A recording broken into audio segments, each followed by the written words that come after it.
ಸಾರಿಕಾ, ನೀನು ಬಂದಿದ್ದು ತುಂಬ ಖುಷಿ ಆಯಿತು ಕಣೆ. ಅಲ್ವೇ, ಆದ್ಯ ಸಾರ್ಥಕ್ ಜೊತೆಲೇ ಬರ್ಬೋದಿತ್ತಲ್ವಾ? ನಾನು ಹಾಗೆ ಅನ್ಕೊಂಡಿದ್ದೆ ಚಿಕ್ಕಮ್ಮ, ಬಟ್ ಅವ್ರು ನನ್ನನ್ನೆಲ್ಲಿ ಕರ್ಕೊ ಬರ್ತಾರೆ ಹೇಳಿ? ನಾನು ರೆಡಿ ಆಗೋಕ್ ಮುಂಚೆನೆ ಬಿಟ್ಟು ಬಂದ್ರು. ಹೋಗ್ಲಿ ಬಿಡೆ, ನಿನಗೆ ಒಬ್ಬಣ್ಣ ತರಲೆ ಮಾಡಿದ್ರು, ಇಬ್ರು ಅಕ್ಕಂದ್ರು ಇಬ್ರು ತಂಗಿರಿದ್ದಾರೆ. ಅದೇ ಅಕ್ಕನೇ ನನ್ನ ಹುಡುಗನ ಲಪ್ಟಾಯಿಸೋಕೆ ನೋಡ್ತಿರೋದು, ಅದಕ್ಕೆ ತಂಗಿರ್ ಸಾಥ್ ಬೇರೆ. ಸಾರಿಕಾ, ಅಮ್ಮನಿಗೆ ಹೇಳು, ಸದ್ಯದಲ್ಲೇ ಹುಡುಗಿನವರ ಶಾಸ್ತ್ರಕ್ಕೆ ವಿಕ್ರಾಂತ್ ಮನೆಯವರು ನಮ್ಮ ಮನೆಗೆ ಬರ್ತಿದ್ದಾರೆ ಅಂತ.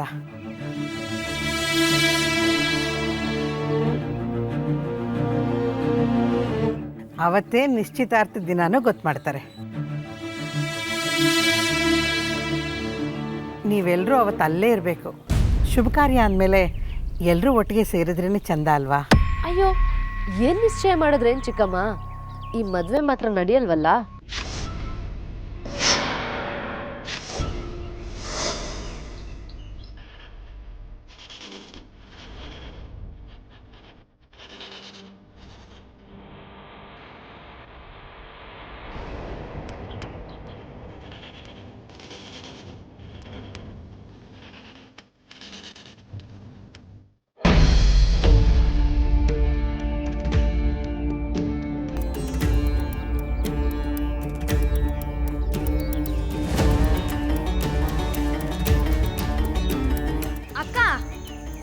ಇಲ್ಲಿದ್ದಿದ್ರೆ ಅದಕ್ಕೆ ಹಾಲಿರ್ಬೋದಿತ್ತು, ಆದ್ರೆ ಈಗ ಇಲ್ವಲ್ಲ, ಏನು ಮಾಡಕ್ಕಾಗಲ್ಲ. ಓಹೋ, ದೊಡ್ಡದಾಗಿ ಕಾಡಲ್ಲೇ ಕಾಲ ಕಳೆದಿರೋ ರೇಂಜ್ಗೆ ಬಿಲ್ಡಪ್ ಕೊಡ್ತಾಳೆ. ಪುತ್ತ ಇದ್ದು ಅದ್ರಲ್ಲಿ ಹಾವಿದಿದ್ರೆ ನೀನಿಲ್ಲಲ್ಲ, ದೇವಸ್ಥಾನದ ಕಾಂಪೌಂಡ್ ಒಳಗಡೆನೂ ಇರ್ತಾ ಇರ್ಲಿಲ್ಲ. ಈಗ ಇಲ್ವಲ್ಲ, ಏನ್ ಮಾಡಕ್ಕಾಗುತ್ತೆ? ಇದ್ದಿದ್ರೆ ಲೈವ್ ಡೆಮೋ ತೋರಿಸ್ತಿದ್ದೆ. ಏ ಅಂಜು, ನಿಜ ಹೇಳ್ಬೇಕು ಅಂದ್ರೆ ಹಾವು ಹಾಲು ಕುಡಿಯಲ್ಲ. ಹಾಗೆಲ್ಲ ಹುತ್ತದೊಳಗಡೆ ಹಾಲು ಹಾಕ್ಬಾರ್ದು. ಅದಕ್ಕಿಂತ ಇದೇ ಒಳ್ಳೇದಲ್ವಾ? ಶಾಸ್ತ್ರನೂ ಆಗತ್ತೆ, ಹಾಗೆಲ್ಲ ತೊಂದರೆ ಕೊಡದೇ ಇದ್ದಾಗೂ ಆಗತ್ತೆ. ಸಣ್ಣ ವಿಚಾರ ಸಿಕ್ಕಿದ್ರೆ ಸಾಕು, ಬಾಯ್ನೇ ಮುಚ್ಚಲ್ಲ ನೀನು. ಅಮೂಲ್ಯ, ಆರ್ತಿ ನೆಕ್ಸ್ಟ್ ಕ್ಯೂ ಅಲ್ಲಿ ನೀನೇ ಇರೋದು.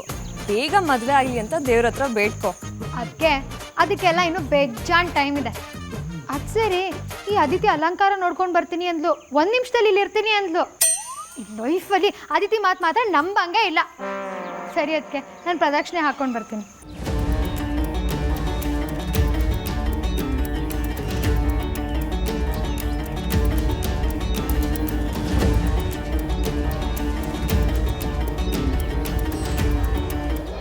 ಸಾರಿಕಾ, ಏನು ಅಂತ ಮಾತಾಡ್ತಾ ಇದೀಯ ನೀನು? ಬಾಯಿಗೆ ಬಂದ ಹಾಗೆ ಮಾತಾಡೋದಕ್ಕಿಂತ ಮೊದಲು ಎಲ್ಲಿದ್ದೀವಿ, ಯಾರ ಜೊತೆ ಇದ್ದೀವಿ, ಸಂದರ್ಭ ಯಾವುದು ಅನ್ನೋ ಪರಿಜ್ಞಾನ ಇರಬೇಕು. ಇವಳು ಟ್ರ್ಯಾಕ್ ಎಲ್ಲಿ ಹೋಗ್ತಿದೆ ಅಂತ ನನಗೆ ಗೊತ್ತು. ನಿನಗೆ ವಿಕ್ರಾಂತ್ ಮೇಲೆ ಮನಸ್ಸಿರೋದು ನಮಗೂ ಗೊತ್ತು. ಆದರೆ ಅದು ಮುಗಿದೋಗಿರೋ ಅಧ್ಯಾಯ ಅನ್ನೋದನ್ನು ಅರ್ಥ ಮಾಡಿಕೊಂಡ್ರೆ ಎಲ್ರಿಗೂ ಒಳ್ಳೆಯದು. ಅದು ಬಿಟ್ಟು ಹೀಗೆ ಅಪಶಕುನದ ಮಾತಾಡಬೇಕು ಅಂತ ಬಂದಿದ್ರೆ ವಾಪಸ್ ಹೊರಟೋಗು.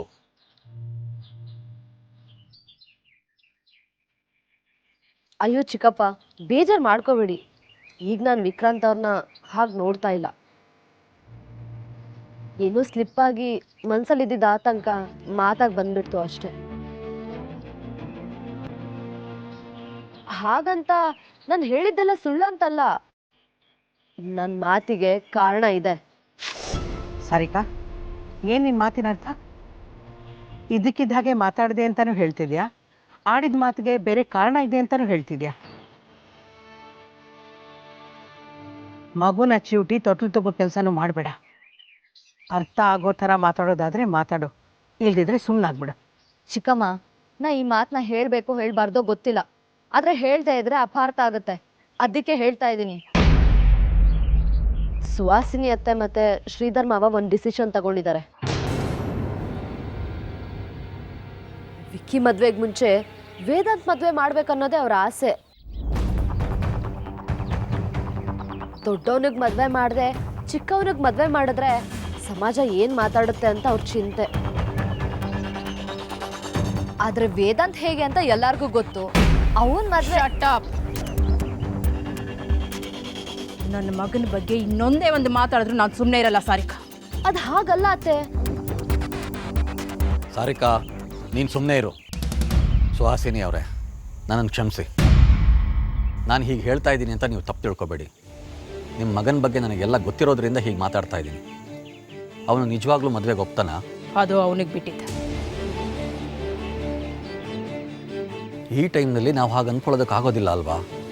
ಅವನೇನಾದರೂ ಮದುವೆಗೆ ಒಪ್ಪದೇ ಇದ್ರೆ ಆಗ ವಿಕ್ರಾಂತ್ ಮತ್ತೆ ಆರತಿ ಮದುವೆ ಆಗದೆ ಇದ್ರೂ ಚಿಂತೆ ಇಲ್ಲ.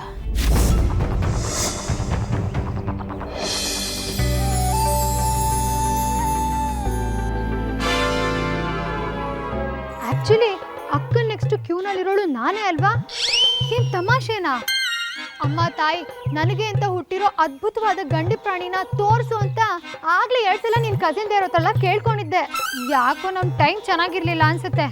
ಅನ್ಯಾಯವಾಗಿ 2 ಸಲ ಪಕ್ಕ ಪ್ರಾಣಿ ತರೋ ಇರೋ ಶುಂಠಿ ಶಂಕರ ಎದುರುಗಡೆ ಬಂದ್ಬಿಟ್ಟಿದ್ದ. ನಮ್ ಕತೆ ಏನ್ ಕೇಳ್ತೀಯ? ಆ ಮುಖ ನೋಡಕ್ಕಾಗತ್ತಾ? ಶಾಕ್ಗೆ ಎದೆ ಹಿಡ್ಕೊಂಡು ಬೀಳೋದೊಂದೇ ಬಾಕಿ. ಹೇಗೋ ಸುಧಾರಿಸ್ಕೊಂಡೆ. ಹೇಳಿ ಕೇಳಿ ಪಾಪದ ಜೀವನೊಂದು. ಸೊ ಈ ಸಲನಾದ್ರೂ ನನ್ನ ಮದ್ವೆ ಆಗೋ ಪಾಪ ಚಿಕ್ಕಾಡ್ ಪಾಪನ ಆದಷ್ಟು ಬೇಗ ಕಾಣೋ ಹಾಗೆ ಮಾಡಪ್ಪ. ಉಲ್ಟ ತಿರ್ಕೊಂಡು ಕಣ್ಮುಚ್ಕೊಳ್ಳ?